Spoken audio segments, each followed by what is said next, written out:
Halo guys, balik lagi bareng gua Ali di channel Asokat Story. Di video kali ini gua akan membahas kronologi wafatnya Sultan Mehmed II atau Sultan Muhammad Al-Fatih.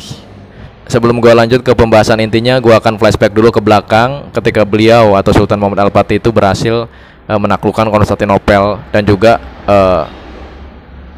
biografi singkat dari Sultan Mehmed II ini, gengs. Sultan Mehmed II atau Sultan Muhammad Al-Fatih merupakan anak sultan sebelumnya, yaitu Sultan Murad II. Pada saat itu sebelum Sultan Muhammad Al-Fatih lahir, Sultan Murad II sudah menunggu nih, geng, menunggu proses persalinan dari anaknya tersebut, geng, yang nanti dinamai Sultan Muhammad Al-Fatih. Sambil menunggu, beliau pun membaca Al-Quran nih, geng. Dan ketika beliau membaca surat Al-Fat, Muhammad Al-Fatih pun lahir, geng.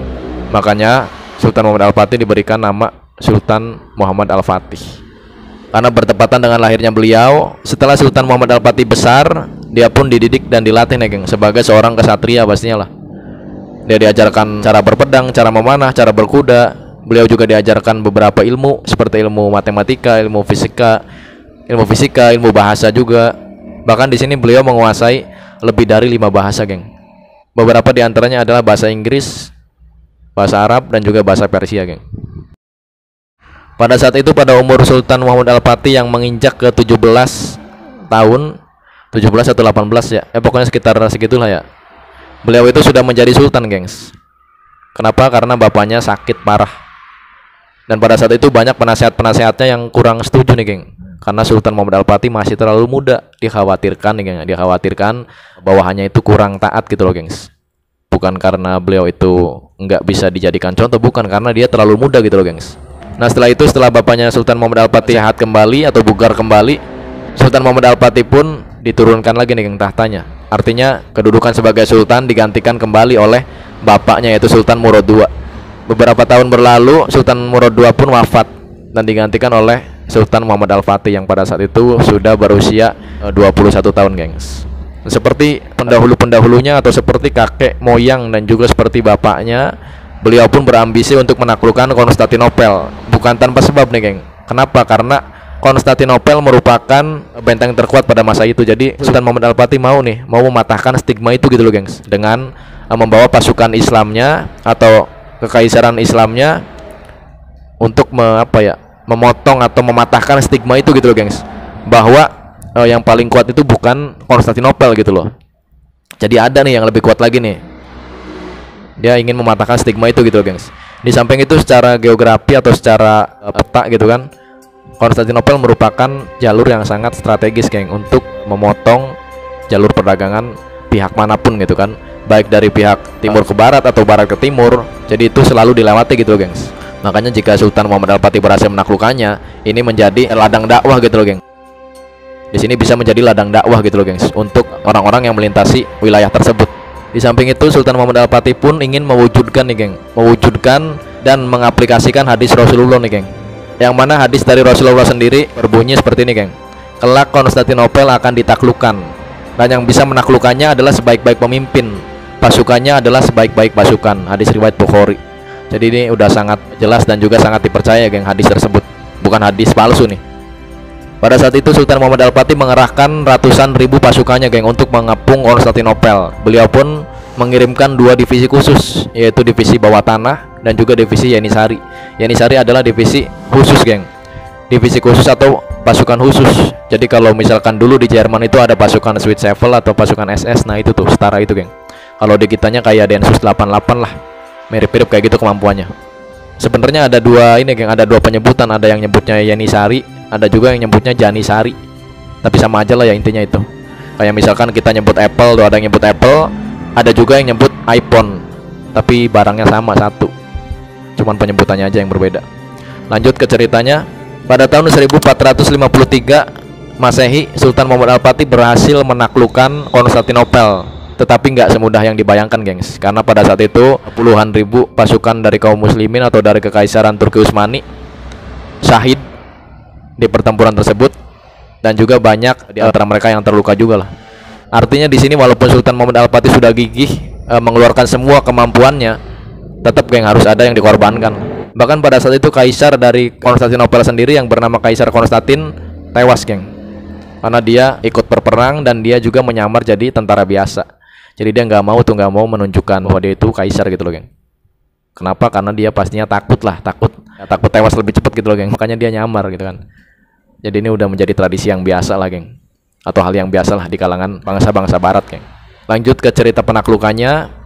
Setelah berhasil menaklukkan Konstantinopel, Sultan Muhammad Al-Fatih pun masuk nih, geng, ke dalam area Konstantinopel. Dan pada saat itu mereka yang ada di dalam nih, warga sipil, pastinya pada takut lah. Kenapa? Karena Sultan Muhammad Al-Fatih adalah satu-satunya orang yang berhasil menaklukkan benteng yang katanya terkuat pada masa itu, geng. Tetapi di sini Sultan Muhammad Al-Fatih pun nggak seenaknya lah, dan dia pun cenderung menghibur gitu loh, menghibur warga sipil di sana. Pada saat itu Sultan Muhammad Al-Fatih berkata seperti ini, gengs. Kalian jangan takut dan kalian boleh melanjutkan kesibukan kalian. Setelah ini kalian juga boleh melaksanakan agama yang kalian percayai. Jadi nggak ada paksaan gitu loh, gengs. Seketika di situ pun suasananya nggak hening lagi gitu loh, gengs. Dan pada saat itu gereja terbesar yang bernama Hagia Sophia dirubah nih, geng. Dirubah namanya sekaligus fungsinya menjadi masjid. Namanya dirubah menjadi Islambul, yang sekarang kita kenal dengan nama Istanbul yang ada di Turki sana. 30 tahun setelah penaklukannya, Sultan Muhammad Al-Fatih pun sakit nih, geng.